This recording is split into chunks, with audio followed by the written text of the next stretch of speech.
Yun mga kalibag. Nandito tayo ngayon, no? Mamimilmit ulit tayo. Sa kabila. Dahil wala tayong pasok sa construction. Dito na naman tayo sa bukid mga kalibag. Ayan na.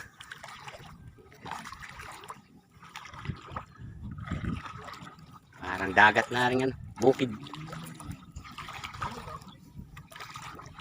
Ano? Shout out nga pala dyan sa tropa natin dyan sa Kalumpit ba? Kay Puroy ba? Uy, tara din eh. Malimil tayo dito. Malimilmit kami rin sa aming palaisdaan ba?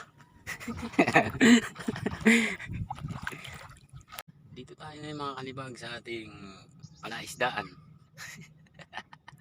Palaisdaan parang sa kanya. Hindi, ito talaga yung yung pinamimilmitan ko dati Lakas itang hulog yan ewan ko lang ngayon kasi matagal na akong din nakakaano rin nakakapunta simula nung pumasok ulit tayo sa construction.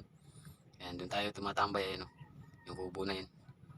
Tapos ayan, napakalawak ng mga palaisdaan na to. Ayan yung dulo na yun, doon tayo sa may dulo na yun dati. Doon tayo maraming nahuhuli kaso nga lang may buwis na ron, may nagbubuwis, may hulog. Kaya dito tayo sa mga gidli-gidli lang. Ayan. So, ayun, nakahuli siya. Laki Pero ako wala pa. Wala pa huli.